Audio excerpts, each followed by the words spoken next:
પ્રધાનમંત્રી નરેન્દ્ર મોદીએ દેશના 9 કરોડ ખેડૂતોને આપી પીએમ કિસાન સન્માન નિધિ અંતર્ગત 21મા હપ્તાની ભેટ। તમિલનાડુના કોયમ્બતુરમાં દક્ષિણ ભારત પ્રાકૃતિક કૃષિ શિખર સંમેલનનું પીએમએ કર્યું ઉદ્ઘાટન।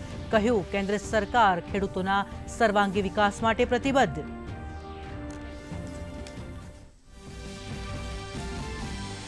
પીએમ કિસાન સન્માન નિધિના 21મા હપ્તા અંતર્ગત રાજ્યના 49.31 લાખ ખેડૂતોને 986 કરોડ રૂપિયાની સહાય। ગાંધીનગરમાં રાજ્યકક્ષાના કાર્યક્રમમાં મુખ્યમંત્રી અને કૃષિમંત્રીના હસ્તે 11.68 લાખથી વધુની વિવિધ કૃષિ સહાયના મંજૂરી પત્રોનું વિતરણ। મુખ્યમંત્રીએ કહ્યું, રાજ્યના તમામ ખેડૂતોને માર્ચ 2026 સુધીમાં સિંચાઈ માટે દિવસે મળશે વીજળી। રવિ પાકના વાવેતર માટે ખેડૂતોને રાજ્ય સરકાર તરફથી રાહત। અમદાવાદ, મહેસાણા, પાટણ, સુરેન્દ્રનગર, વાવ, થરાદ અને મોરબીના ખેડૂતોને 10 કલાક તો દાહોદના ગરબાડા અને દાહોદ તાલુકાના ખેડૂતોને 12 કલાક મળશે વીજળી। રાજ્યના 58,000થી વધુ ખેડૂતોને મળશે લાભ। ખેડૂતોની વહારે આવી રાજ્ય સરકાર। ખેડૂતો પાસેથી ટેકાના ભાવે 1,177 કરોડની કિંમતની 1.62 લાખ મેટ્રિક ટન મગફળીની કરી ખરીદી। અત્યાર સુધીમાં કૃષિ રાહત પેકેજ અંતર્ગત 10 લાખથી વધુ ખેડૂતોએ કરી અરજી।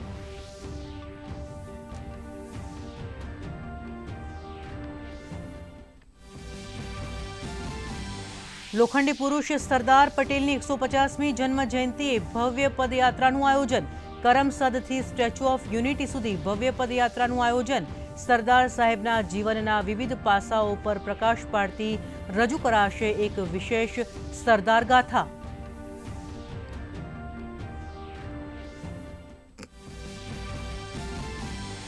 પ્રધાનમંત્રી નરેન્દ્ર મોદીએ આંધ્રપ્રદેશમાં સત્ય સાંઈ બાબાના જન્મ શતાબ્દી સમારોહમાં લીધો ભાગ। સેવા ભાવનાને ગણાવી ભારતીય સભ્યતાની મૂળ ઓળખ। વિકસિત ભારતના લક્ષ્યને હાંસલ કરવા દરેક ભારતીયને યોગદાનની કરી અપીલ। સાથે જ સુકન્યા સમૃદ્ધિ યોજનાના 20,000થી વધુ ખોલાયા ખાતા।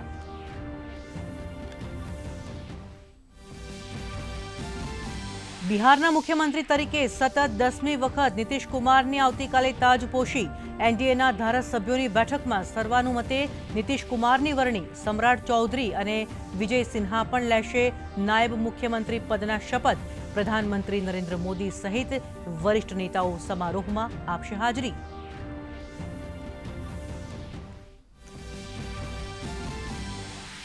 રાજકોટના ખેતલાપા મંદિરમાંથી મળ્યા 52 સાપ।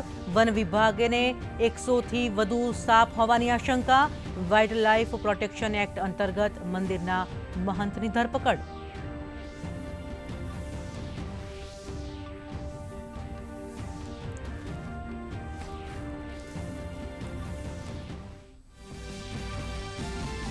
અને રાજ્યમાં ઠંડીનો ચમકારો। રાજ્યના લઘુત્તમ તાપમાનનો પારો 2 થી 3 ડિગ્રી ઘટ્યો। 10.5 ડિગ્રી સાથે નલિયા રાજ્યનું સૌથી ઠંડુ શહેર। અમરેલીમાં 11.2, ડાંગમાં 11.3, ગાંધીનગરમાં 12.2 અને રાજકોટમાં નોંધાયું 12.8 ડિગ્રી લઘુત્તમ તાપમાન।